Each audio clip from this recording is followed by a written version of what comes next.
Shall we start? कोई भी दर्शन, चाहे वो अध्यात्म दर्शन हो या किसी और भूमि पे उपजा हुआ दर्शन हो, उसके तीन मुख्य विषय होते हैं और उन तीन में से एक चौथा निकल के आता है. एक है अल्टीमेट रियलिटी, उसको जिस भी नाम से हम पुकारें, गॉड बोलें या ब्रह्मन कहें या origin, source. We need to know about that. What is that ultimate reality? This is the first thing about first subject of philosophy. And different philosophies have different understanding about what that ultimate reality is. The second, we must know about ourselves. Who we are, why we are. And the third is what this world is. These are the three main subjects of any philosophy. And a philosophy remains incomplete if it doesn't touch upon at least one of them, preferably all three of them. And from these three emerges a fourth. How should I deal in my dealings with the world, with myself? Because I need to know the origin. Why? Because that's my origin also. There cannot be two origins. I need to understand the source of creation because that is my source also. And I need to know who I am as I stand today and as I can become in the future. And I need to understand this world of varied phenomena so that I can deal with it meaningfully, effectively, even I may say spiritually, rationally. In a rational way, but knowing the real nature of things. So, Indian thought has delved deep into these important questions, which unfortunately, very often we call them as abstract questions. They are not abstract, they are the real questions. If I don't know who I am, then all my life I have wasted. I have become this or that without being what I am. And it's important, it's pragmatically important. Let me put it this way. If I am a lump of clay, as science asserts, then I might as well go and there are plenty of people who are rolling in the mud. They take alcohol, they take drugs. They are sensible people because if lump of clay, then rolling in the mud is absolutely fine. There is no point in being good if there is no eternal good somewhere, in some way. So it's important. There are people who say, we don't know ji, whatever it is. But then it is going to direct my actions towards myself and towards others. If that reality is only a mechanical power, that is also people believe. And what does it mean by mechanical power? Is mannat manga, mannat mangne wali power. Whatever I ask, the reality should be duty bound to give it, like an ATM card. I have my own pin, somebody else has their own pin, but you put the pin, whatever amount you have fed, it must give it. Isn't that how we look at this reality which we call as God? But do we not see that if God is really that, then He is a machine, not a living, conscious being with whom we can relate. When we ask something from our parents may give or may not give. Because in their heart there is love and wisdom. What is really good for my child? A child of 10 may ask his father, Dad, you are a crorepati. Give me 1 lakh rupees. Will a sensible father give it? Only a foolish father will make a 4-year-old boy gift an airplane. And then what happens? With the airplane, he will run all around the world trying to save himself. So, if the divine, our idea is there is a power, we believe in a power. And what is the business of that power? I am the center. That power should serve me. Every time I pray, it must grant exactly what I have prayed for. Well, if it is a divine worth seeking, then he cannot be such a meaningless, absurd power driven by human fancies, imaginations, wishes and desires. It is supreme wisdom. It can grant. It is omnipotent. But it is also omniscient. It can grant, but it has the larger picture. See, this idea that all that is in time is held by Him. So the divine has the larger picture. He already knows this little child of mine struggling now. Down the line, I have planned something for him. Therefore, I will let him go through this challenge. I am not going to. He is there. So we see very strange things in the Mahabharata. So Pandavas are the favorites of Shri Krishna. Who suffers more outwardly? Answer is obvious, no? For what papa in some previous life? If they were so papis, why did they become such beautiful beings? Outwardly, who enjoyed most? Outwardly.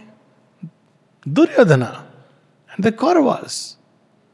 But if they were such saintly people that they were getting the reward in this life, then how come they became such horrible fellows? So we have missed something. We are trying to create a very neat picture of creation. I don't know, here or somewhere somebody was talking about symmetry. There is a reason why symmetry is missing always something, like a missing piece. Because it should allow for evolution. This evolution journey through which we'll reach perfection. So the Pandavas have to wander in the forest because they are meant for something much greater. Yudhishthir must go through the challenges, understand what really is dharma. Where did I make a mistake? Imagine after he became the actual emperor, he ended up doing Dyut Krida, what would have happened? Imagine Arjun, after they became the actual emperors and what would have happened if he went into moha? So, this is the great plan. And we don't understand it because we try to superimpose our own idea. One of good and bad, God and what is not God, based on God is busy divinizing us, we are busy humanizing God. So He is a judge, giving punishment, holding a carrot and a stick. So all these ideas stem from this ignorance. So this ignorance is very far spread. And therefore we are not able to have delight even when we believe in God. Why? Because we believe in a God who will grant me all my wishes. The day He doesn't grant wishes, we don't know where to go now. So, Sri Aurobindo is one by one answering. He has answered to us about that ultimate reality. He has answered how this ultimate reality, or he is answering how this ultimate reality has become this world which seems its very opposite.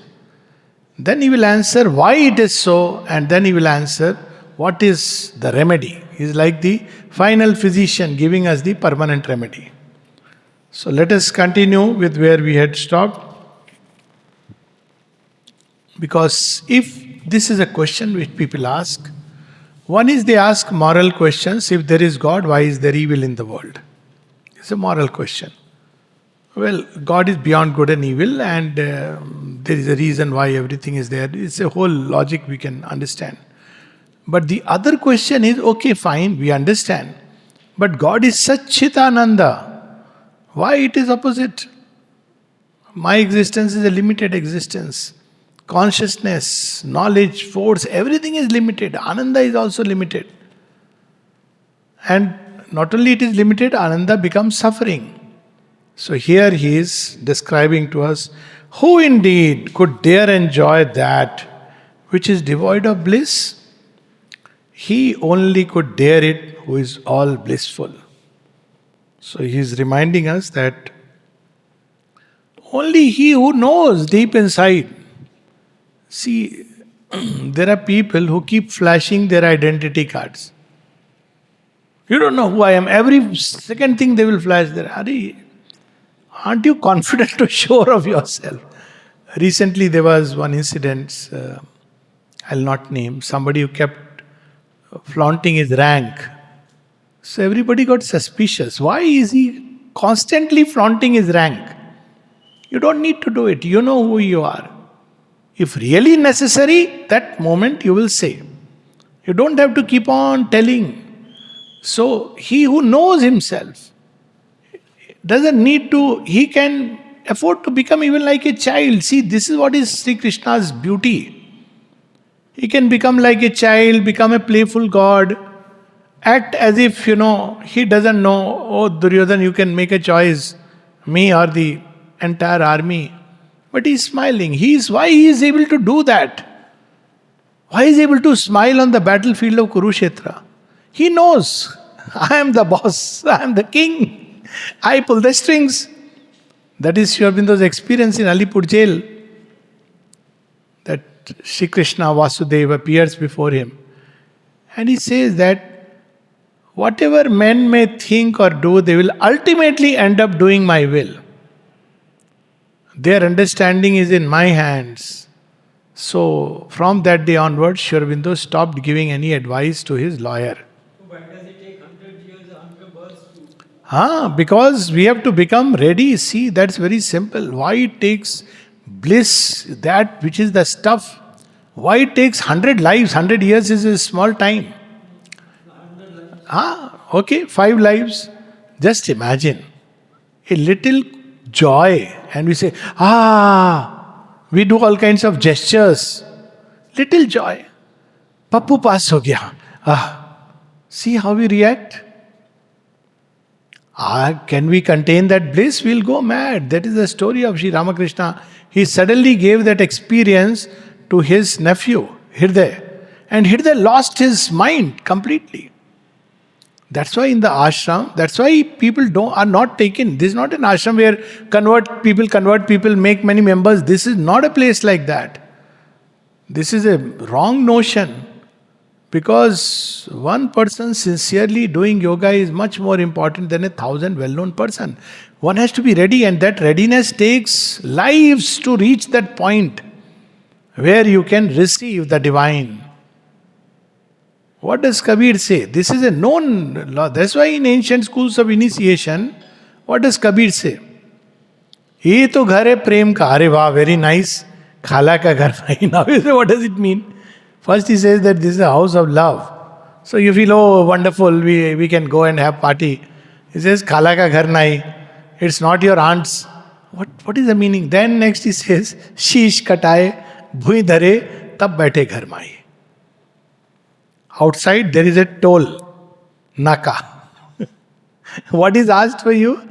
Chop off your head, ego, pride, vanity. Keep it there, then enter. Sir, बाद में आते हैं. भगवान से मिलना नहीं है. No, sir, we will see. We'll come after some time. Let me think it over. So it takes time. Doubt, distrust. And they are also given a full play. That's why. Full play. This darkness is given full play. Why? Because the divine knows that this is the child of immortality. He will come through. See, there are 2 kinds of parents. One parent who allow the child, take the challenge of life.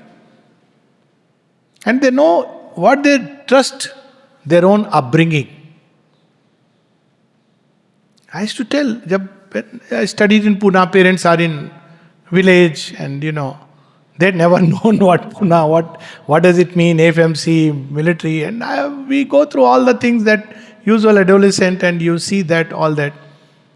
But the answer was, बेटा हमको हमने जो तुमको शिक्षा दी है ना, उस पर हमको विश्वास है. We have given you the right sanskar and we trust it. So that's why the divine allows us to go through. We all go through. You have to go through the challenge. Then when you grow up and laugh at life, not like a weakling, oh my God, this may happen. Oh my God, that may happen. Not like that. So this is why it takes time. So because he becomes completely opposite, because then the emergence will also be that much better. Imagine Ramayana without Ravana. Ram will be just a good guy, very sweet. But where is the Rama who stands and says, Ravana, yes, I know, you are the Lord of 3 worlds, and I am barefoot. Yet Dharma is with me. Come, we'll have the challenge. That is the Arya Sabhyata. Even he tells Parshuram, don't challenge us in this fight. Parshuram challenges. He says, Parshuram ji, अभी तक तो छोटा बोल रहा था. But don't challenge us to a fight, because even if death challenges us, we Suryavanshis will take the challenge. And if we take the challenge, even death will shrink. कि गलती तो नहीं कर दी. This is the kind of our culture and civilization. How it grew like that? Because this was inbuilt, ingrained. Devoid of bliss, he only could dare it who is all blissful. As for him who is devoid of bliss, he, while enjoying the blissless, would still not enjoy it. You can't, there would be no joy if you didn't have bliss inside. Would rather perish without bliss. Who can become weak? He only can who is all powerful. Again, we are told all this in the form of stories. So Krishna is tied. माँ बांध दो मेरे हाथ, बांध दिए हाथ. वो श्री कृष्णा है जिनके मुख में ब्रह्मांड समाया हुआ है. And he ties his hands, tied to Okhli. Mother doesn't know what is he up to. So both the trees have to be liberated. So this is the entire thing. Each challenge brings out that infinite within us. What is the basic teaching of Indian thought? That you hold within this finite infinite. Everything has that. But man is that interesting creature in whom the infinite can unfold on the basis of the finite. This is what is the real greatness of man. Short of it, all else is mere ignorance. So, he only can who is all powerful. The weak one, indeed invaded by weakness, could not endure, but would perish without force. But that doesn't happen. We still look for joy. We can find our joy even in the most darkest settings. We can bring out the strength even in the extreme challenge, because this is how something is in us. Who could enter ignorance? Only he who is omniscient could enter it. So it is the same way, like parents bring out a child and the child is ignorant. Okay, and they want the child to sometime to become clones and copies. But see, each child grows in his own way and brings out knowledge within him in its own way. And the parents are surprised. And they are very happy when the child is able to go ahead of them. That's how Walt Whitman wrote, no, for youngsters. You pass beyond us. So same way, the divine in a sense surpasses himself in his creation. That is the beauty. All that is in a seed state, but when there is the creation and the play, where each one manifests something of that bliss, something of that knowledge, something of that consciousness force, that brings forth a manifold ananda. So parents experience it. Their child starts. Where does the child start from? When a child is conceived, he is just one cell. But in that one cell, what have the parents put? All their hopes, all their dreams. And not only their hopes and dreams, the hopes and dreams of God knows the whole world. When mother was in her physical mother's womb, what did she want? She wanted that my children should be the best in the whole world. Every parent wants at some level, they don't express it. Something within us knows there is something about this little cell which can grow into a seer and a sage. Sri Aurobindo's father, when he kept this name, Aurobindo, so he had this in mind. He wanted his son to become really great. So this is a dream that parents have put into a cell. But what happens? Their idea of greatness, where things go wrong, their idea of greatness is just like me. Or if not like me, material success. This is where things go wrong. Ambition comes in. Desires come in. If you have a big house, he is really, they so proudly people say, he is in America, he has got this car. It doesn't mean anything. But for them, this is the limit of their dream. But what dream did Jijabai see in Shivaji? Something else. Her husband, though he was a patriot, he had to unfortunately listen to the Mughal rulers. But she didn't want Shivaji. Shivaji should be a liberator. And she put that dream into that little cell which was developing in her womb. And he grows into the leader of the Maratha Empire.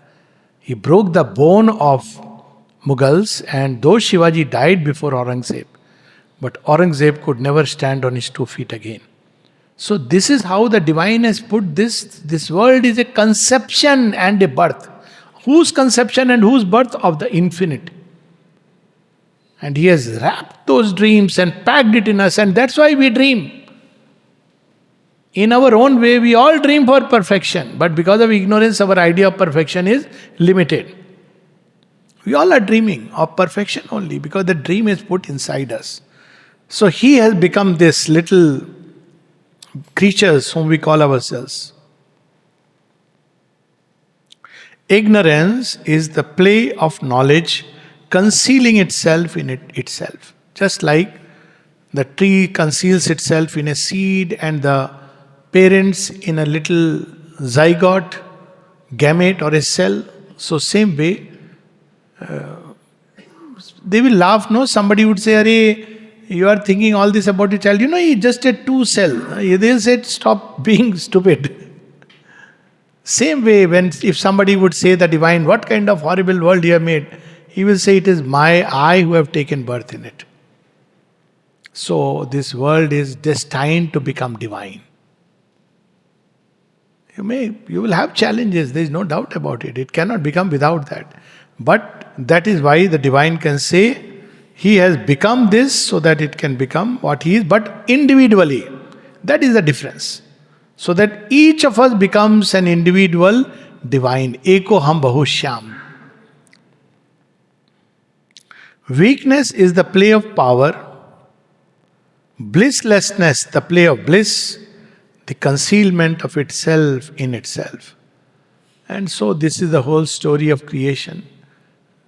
Recounted in the Rig Veda, Mother recounts it in her own way.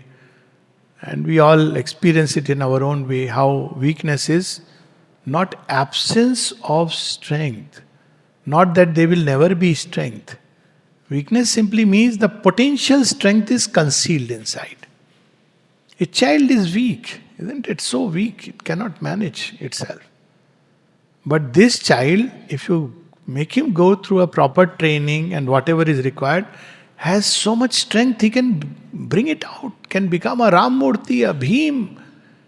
Intellectual strength, spiritual strength, all this can emerge because it is hidden inside.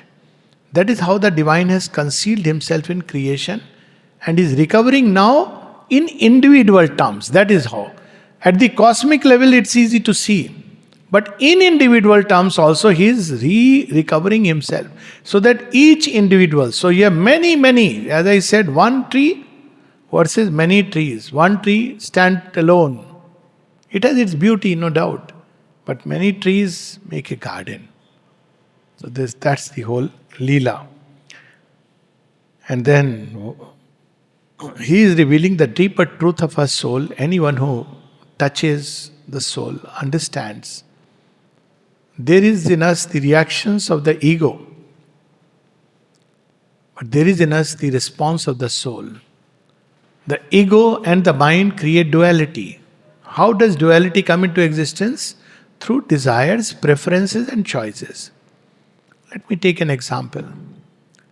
A child is punished, stand out. Or in olden times, Murga Banja, or do 10 times push-ups. Oof, how horrible a teacher. But if a child consciously wants to become a pahalwan, a wrestler, he says, teacher, thoda 100 karwana next day. It is really true. When you take, there is a way of looking at life. Once I have gone through this in our military training time. It was very tough. Whole practice was going on. I was feeling sleepy, and me and another friend, the teacher the instructor told us to go out. So we went out, but we were laughing.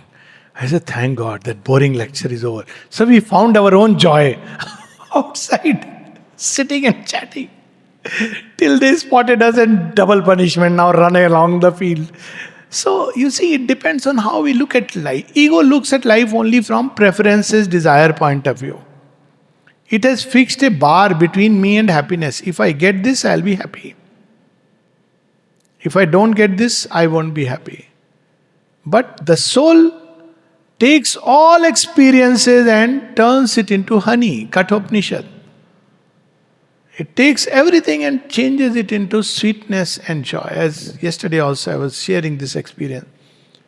That when you are going through the rush of things, even extreme situations, it's like life and death, and you are, what may happen, you are tense, agitated. 20 years down the line, how do you narrate it? You know what, then, this is what happened to me. Arey, that time you were not laughing. Now, because there is another kind of joy that you have added to your own. What is that joy? In that avalanche I escaped. It's a joy, different kind of joy. So, the gospel of joy blissfully laughs the jiva, blissfully cries, sheds tears, blissfully throbs as if shining in dark ananda. Agitated by tortures, blissfully throbs, agitated by violent pleasure. So the jiva has these two poises. One, when it is identified with the ego and the nature, it goes through it. But deep inside, it still turns it into honey. That is the symbol of the cross. The ego must be crucified to redeem. That's the meaning which they have lost. So on one side, it identifies and it develops this sense of me, I, and it laughs, it weeps, it cries, it gets agitated, it seeks pleasures. But deep inside it takes all these experiences and turns it into honey. So there is this. For the full enjoyment of the dark, ignorant portion of that ananda, the jiva, he conceals it, becoming obscure and ignorant. It's like when people have puzzles, no? When children grow up, they are given puzzles. So first there is 5-piece puzzle, or Chinese puzzle, 7-piece puzzle. Chinese are themselves a puzzle. 100-piece, 1,000-piece, 5,000-piece. Then after some time you want to take a greater challenge. The child says, this is not enough. I want a greater puzzle. Deep inside us, there is something which loves this. It drinks experience like a strengthening wine. And that is why every time you forbid something, there is something in us which wants to do it. What is it that is being forbidden? This is how deep within. That's why in this age we see all these measures are breaking, because there is the full play of the darkness and full play of that which will come out of it purified and strong and ready.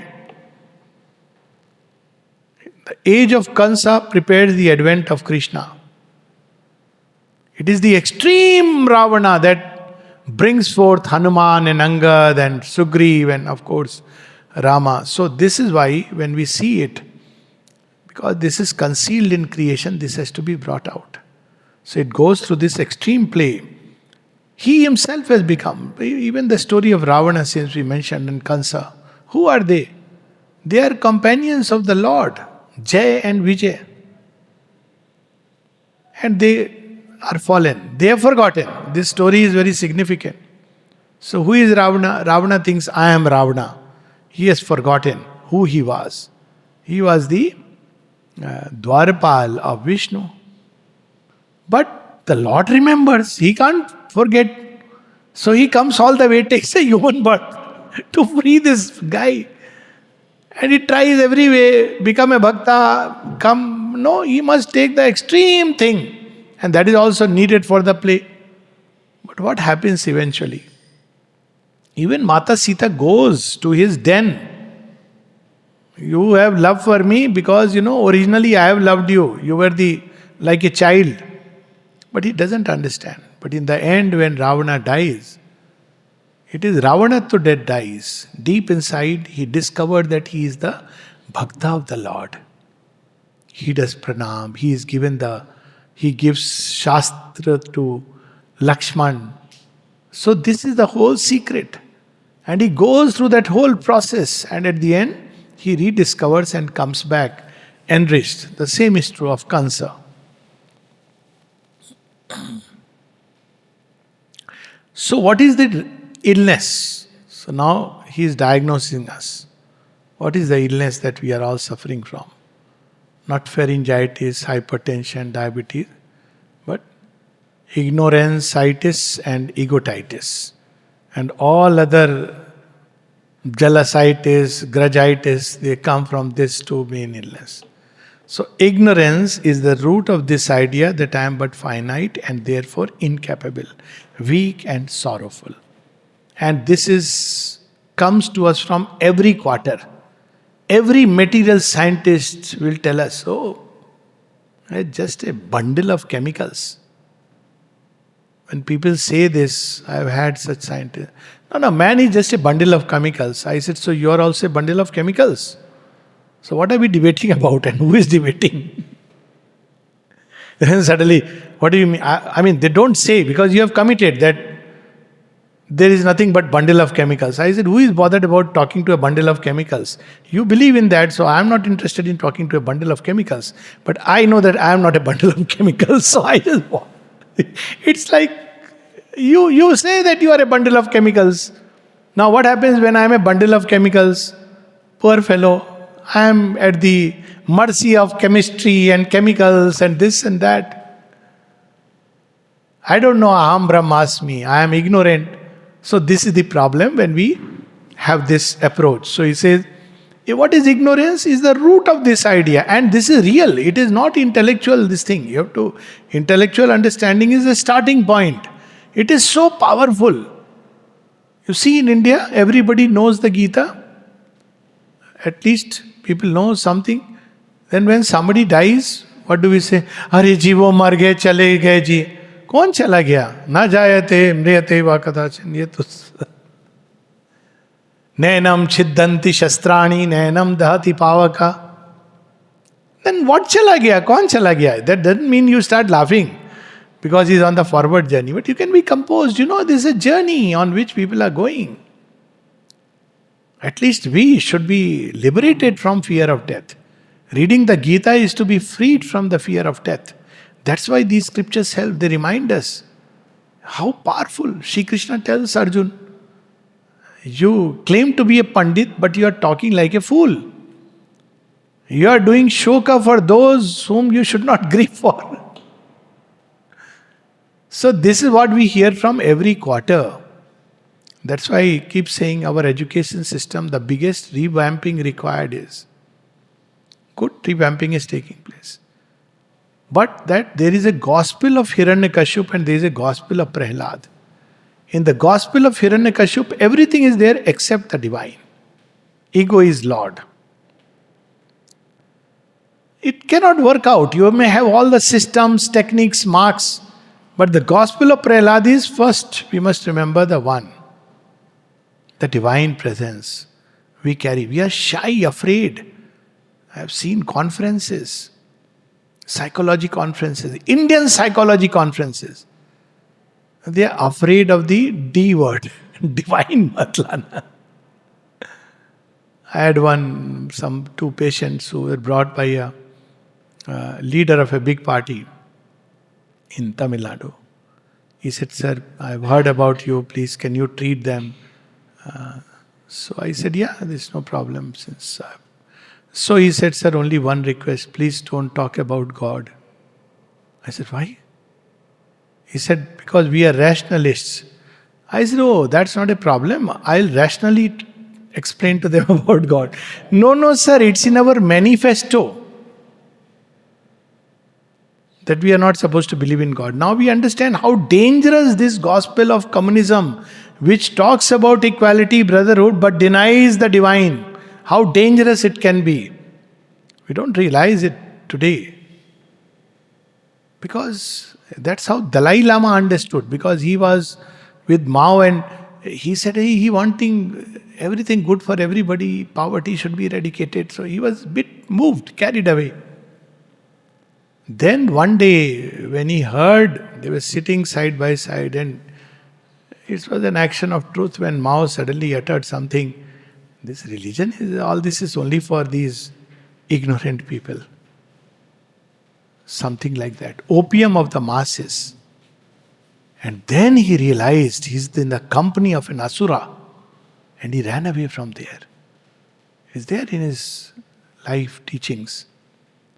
That he realized that he is an asura. His company, he's trying to bring equality. And later on we know what he did. Because if you have that gospel, this is the inevitable result. Even you may be a religious person, but the God you may have constructed may be nothing but an asura. And you are going to destroy a world. So that's why this is ignorance. What else does ignorance do? I have to act, know and achieve with labor at the expense of energy, incurring mortality. How difficult this world is. From childhood we tell a child, compete, compete. If you don't get marks, you have no place. घास छिलेगा. घास छिलने में, I mean, इतना बुरा भी नहीं है. बोलते थे ना, पढ़ोगे, लिखोगे, बनोगे नवाब. I don't know why they had the word nawab with it. But so, खेलोगे, कूदोगे, बनोगे खराब. अभी तो it has become reverse. All our athletes are doing well. So, this idea, you must take joy in the effort. What he's saying is not that don't do effort, but it should be joyous effort. Why? Because you are that and you have to bring that out into your fullness. The full potential of man is that he is God and he must bring it out. This is what they, in the Vedic age, the children were taught. Svetketu, Varuni, oh Svetketu, thou art God, thou art that. Then you have to bring out. Then all the labor is understandable. So he says, thou art that, I am this, that which thou art, I am not. That which is good for thee is bad for me. I lose by that by which thou gainest. I shall be happy only if I kill thee. I am not at all so illumined and happy that I may make thee happy by my own suffering, by my own loss and by my death, etc. This is the form of ignorance in mind, and we can understand it in a simple example. Two examples. One is if somebody suddenly pushes us from behind, and what is the first reaction? This anger. Supposing you discover it's your friend who in his excitement just, touched you a little. Arey. Then what is the next expression? Changed. In a house, when you have something which you share with brothers, unfortunately even that is corrupted. But still, let's take the relation between family with Lord Rama established. So imagine, brothers where each one is happy with the happiness of other. ताऊ जी का बेटा या भाई का बेटा वो पास हो गया. Everybody is celebrating. Isn't it? Still, I think it is there. In India, at least, we have kept that. But पड़ोसी का बेटा हो गया तो नहीं हुआ. Why this is so? What is the difference? This is mine, that is not mine.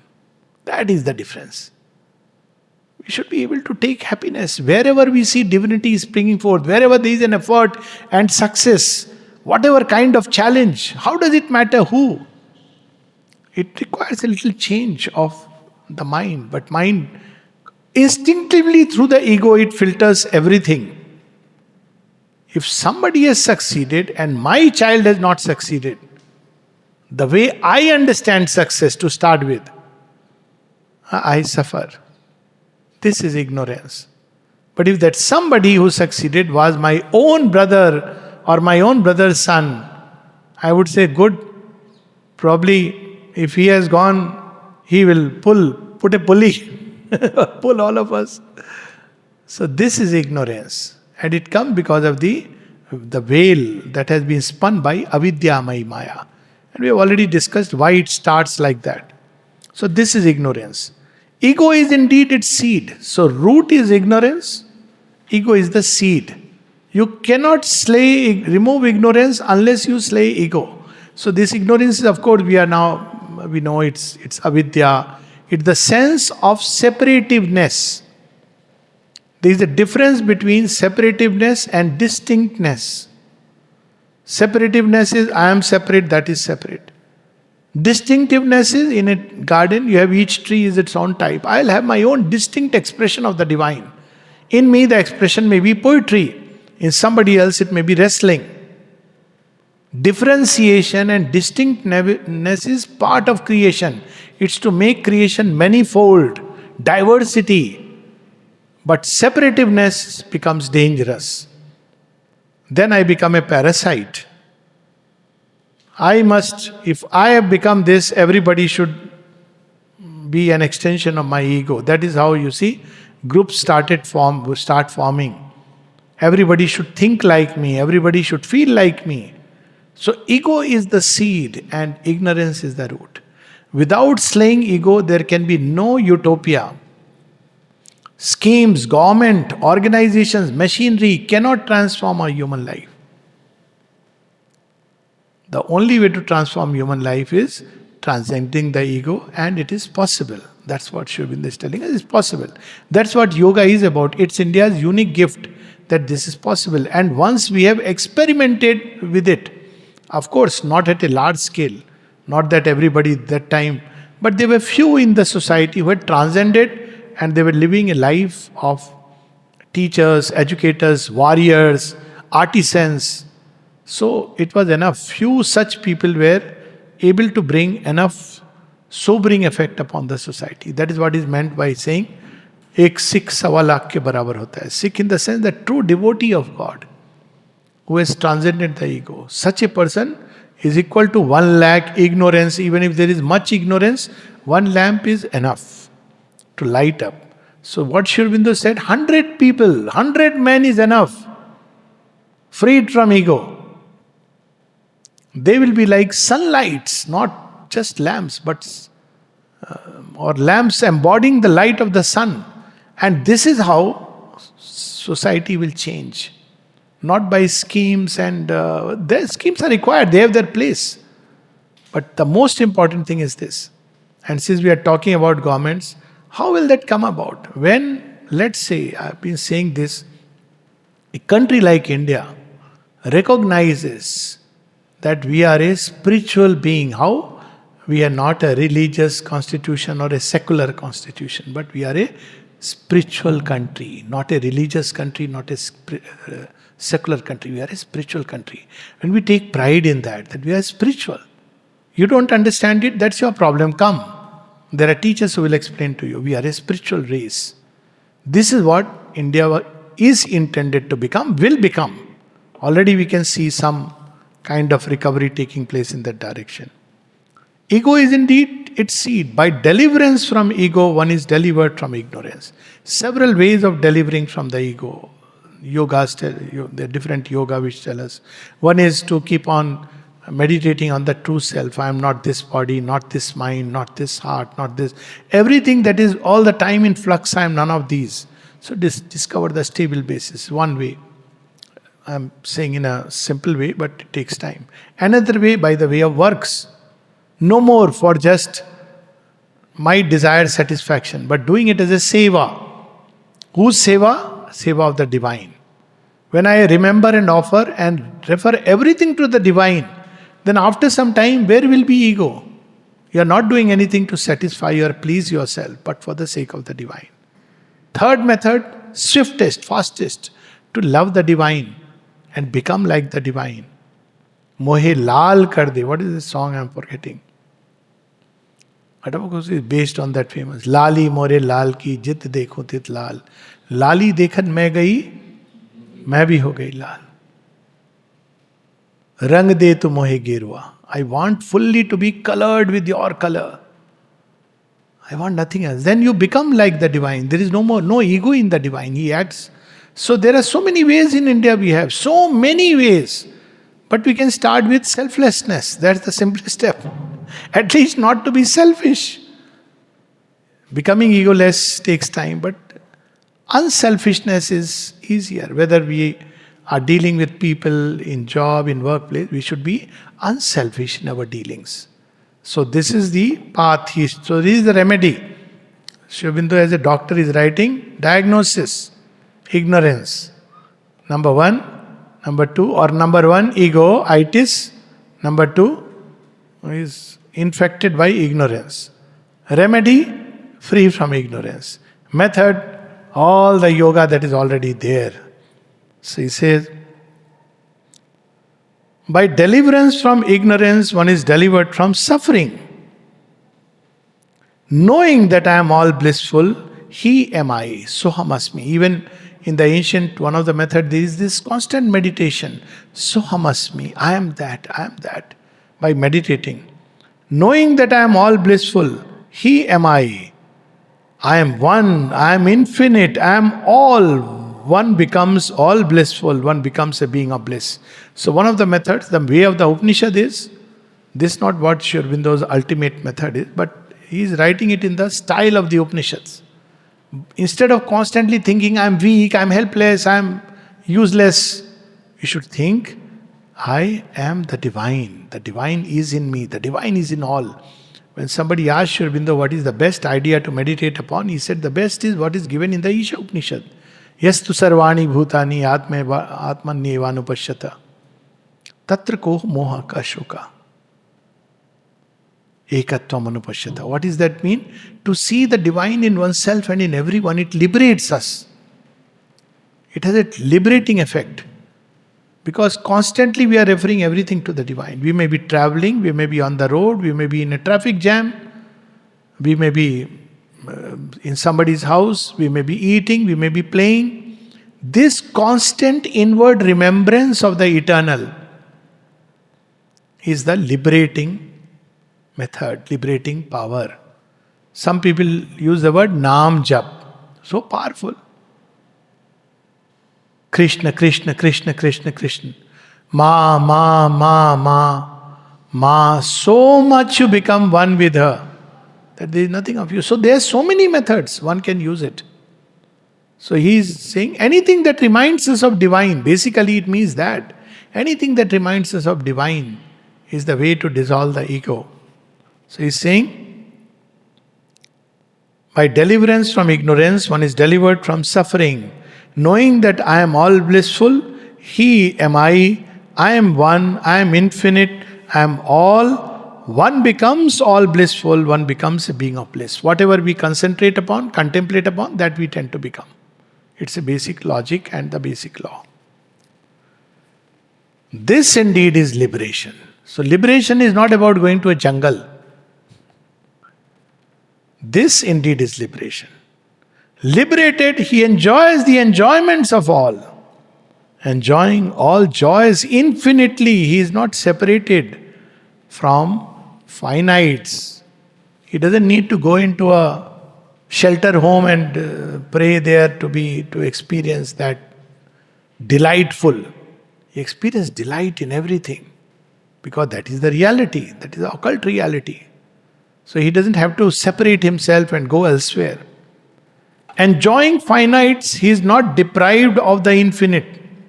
All the relations are there. Yagnavalk story. Mother, father, child, wife, whatever people may call, and you do that. But deep inside, there is the sense of the infinite, the sense of the divine within, and in everything that you are dealing, it objects.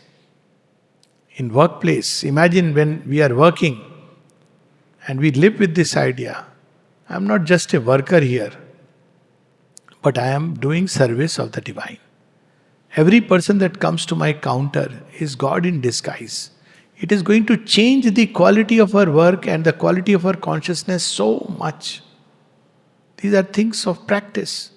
So instead of thinking what is going to benefit me, let me see how I can serve Him well. And if we live like this, it actually ends up, you end up succeeding much more. Simply because you have changed your attitude. It is not a house I am building where I'll get money. It's a temple I am building. Every house is a temple. Imagine. Every doctor, God in disguise has come to me as a patient. And may the divine healer act through this body and heal. Life will change. So this is where military, God has taken this strange form. He has come to fight with me from that side. And I must defend the country. God within me should give me that strength that I am to engage in this combat, mortal combat, knowing that ultimately none dies. This attitude with which, one goes into the war, knowing it's no more your see in battle, this actually helps. They have this battle cry and chants. Har Har Mahadev. In India, we have this chant. Jai Bhavani. Suddenly you are charged, you are no more yourself, you are not fighting for any personal thing. You are fighting because this is a war which has been thrust upon you. Your role is to defend. And you receive that grace. But you have no hatred. You will not butcher a body cruelly or anything. That you will not do. Your role is to defend and you are defending it actively. So this is where it changes everything. He is one, He becomes many. He who sees the one self in all. So everywhere there is family. Everywhere one is comfortable. In every situation, every circumstance. Because every house is not his house in the ego way. It is mother's house. Why would one be uncomfortable? He is indeed unborn and is as it were born. He knows both. Sambhuti, Asambhuti. He is unborn. He knows that this is limiting and again back. So he knows oneself. If we use the traditional Vedantic analogy, it is not that I am the wave or I am the ocean alone. I know that I am the ocean and the wave simultaneously. So it changes the perspective. The wave never dies. It emerges and goes back. Even being born, he is not born, is not bound. The sea cannot say that it is finished. So even being born, he is not bound. He has no birth. I, the self, reveals self, by self, in self. I, the ocean, bring out the wave and the drops. The whole ocean in the wave and the drop. The whole wave going back. Ocean as the wave going back into the ocean itself. So this is the vision. The self by the self in the self. Liberated by this knowledge, one enjoys the play. Then comes the game. You enjoy the play. Because there is no more this delusion, this desire self, this craving, this ego. This goes away. So one enjoys the play. Now comes the ultimately why this world is made. For Leela, play indeed is the world. Now no more Maya. For Leela. What is Leela? It is the unfolding of the divine through the play. Khel khel mein. There's a movie I think like that, I've forgotten. Khel khel mein. So divine ke upar lagu hoti hai. Through play. Mother used to play tennis, and while playing tennis, so much change. Once Nirodha, some of them used to. One day she asked Nirodha, "Why aren't you coming?" He says, "Because I don't get to play." He said, "Do you think I am going there only to play tennis?" With each stroke, I am clearing that energy which is being released. It is clearing even your karmas. So that's the play. Divine plays, playfully. That's why those who become one with Krishna. They enjoy this play because it's a play. They know that ultimately, which even gods don't understand. This is a privilege given to man. Brahma didn't understand. Brahmaji, lest he takes offense, he didn't understand that what is this? They are misbehaving with him. All these Gwal Bal, they don't know who is he. So he steals them all, hides them. He said, let me test, let me see. So what happens? When he hides them and comes, he sees they are again there. He's confused. How can they be there? So he goes, follows them. They are all in their homes enjoying. So Brahmaji gets very confused. He goes back, he sees, no, they are there. So they are there, they are here. How can it be? Because they are all, Shri Krishna has brought out this creation out of himself. We can bring out infinite creations, many Brahmas, Vishnus. That's the basis of the story. So they are all extensions. And when we discover that we are nothing but extensions of the divine, one with the divine, then where is sorrow? Even when we are alone, we'll be in bliss because he is with us. Even in darkness, we know he has concealed himself. Not even concealed, he is there. It's just that he has put a cover. So we'll say, Rajai se bahar niklo. Don't wear this doesn't look nice on you. Okay, your name is Shyama, but Shyama Sundar. Not Shyama Bhaya, terror. Become a Shyama Sundar. This is how we'll deal with this creation, because we will discover the all blissful everywhere. Liberated by this knowledge, one enjoys the play. Then you don't want to run away from darkness, from this or that. You in fact want to discover him everywhere. For Leela, play indeed is the world. He has become playful for joy. The divine is a little child. In one of his aphorisms says, he is an eternal child playing in the eternal garden. And mother says at one place, he says, you should learn to laugh with the Lord. And he says, the problem is human beings become too serious. And then they want to become very virtuous. So they divide. And they believe perfection is being all virtuous. And what they do in the end, they drive away everything out of the world. But this world was not made to create virtuous, stoic human beings. It is for the joy. Our Krishna, one thing that doesn't apply to him is virtuous. So it shocks the Semitics. No, they can't understand. They want a very virtuous God. People still raise questions. Why did he tell a lie? Why did he make him tell? You have to say, come on. Of course, there are several ways of talking about it. The dharma is the core. Dharma is everything. And that's what he impresses, that dharma is the important element. And if it comes in this way or that way. But the important element is dharma. Anyway, that's a subject in its own right. But well, he is playing. What is the meaning of this play? I am playing football. Now, I can be either the ball which doesn't know why I am here. I am pushed by all the players, kicked about, and I say, see, what is this life? Or I can be the player, but without knowing the rules of the game. Again, I am confused. Or I can be the player who knows the rules of the game. I may fall, but I get up. I enjoy the play. One day the team loses, one day it wins. One day I am bowled on the first ball. Another day I hit a century. It is all part of the play, joyous play, sportsman spirit. And then I can practice to become a Gary Sobers and perfect myself in the play. Then the play will become manifold beautiful. But it is still a play. At the end of the day, it is a play. And we must become perfect, because to play the game well, knowing the rules, that's why games have rules.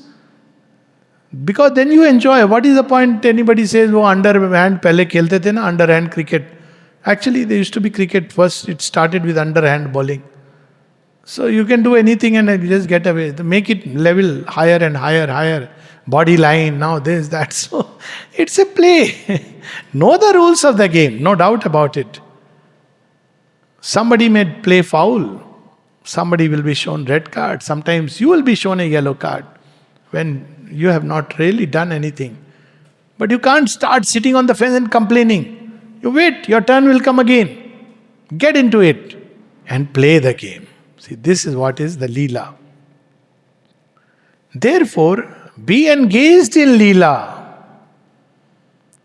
O sons of bliss. Being united, play, enjoy the bliss. Having attained the one enjoyable divine, enjoy him in all things. What a powerful, affirming, life affirming yoga Sri Aurobindo is giving us. Enjoy this world. Tena tyaktena bhunjata. But he has taken it to what level? This is Sri Krishna's Leela. Leela-artha. So you enjoy the game. Play with him. He is playing with you. He has become all these. So play the game. Play, know the rules of the game. And perfect the game. So this is how he has made this play. For Leela indeed is the world. He has become playful for joy. The joy is multiplied by the play. And different kinds of play. Therefore be engaged in Leela, O sons of bliss. He is addressing us like that. Being united, play, enjoy the bliss. Being united, play. Even when you are playing apparently on opposite sides, still don't forget the oneness, being united. That's how, now IPL, you can't cheer this team or that. It's all world team. So, play. Having attained the one, enjoyable divine, he is enjoyable. Enjoy him in all things. As commanded by the divine, I shall indeed expound the bliss. Let the bliss manifest itself, removing the obscurity. O sons of bliss, sons, O sons of bliss. O sons of bliss, O sons of bliss. So if I had to keep a name for this Upanishad, I'll just read that last bit in Sanskrit since we started. If I had to give a name for this Sri Aurobindo never gave a name. So only one Upanishad is named by the author, that is Shvetashvatar as far as I know. I mean, I don't know all the 200 Upanishads, but main Upanishads only one. Rest are by theme. Kena, there is a question. Isha, it's about Lord. Prashna, there is a question. Mundaka, Mandukya, they are all named thematically. So if one has to give a thematic name to this Upanishad, I would say Ananda Upanishad.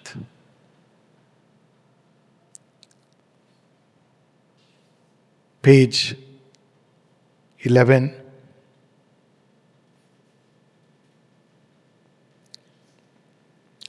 लीलार्थ ही जगदानंदार्थ लीला में इति लीलाम कुरुतानंदस्य पुत्र युक्ता क्रीडतानंद भुंगध्वमेकम भोग्यम भगवंतम प्राप्य भुंगध्वम सर्ववस्तुषु.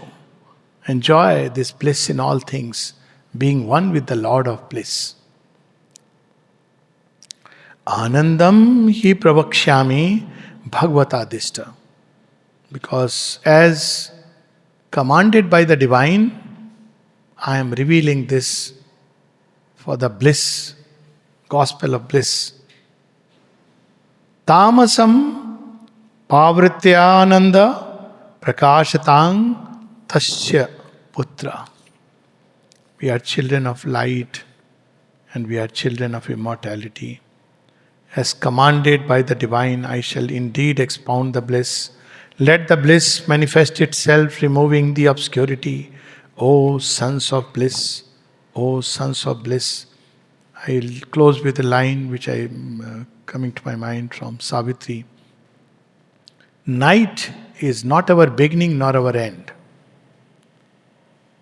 She is the dark mother in whose womb we have hid from too swift an awakening to world pain. So we have hid in the womb, thick skin, whatever. We have come to her from a supernal light. By light we live, and to the light we go. This is the gospel of Sri Aurobindo in an Upanishadic format. Namaste.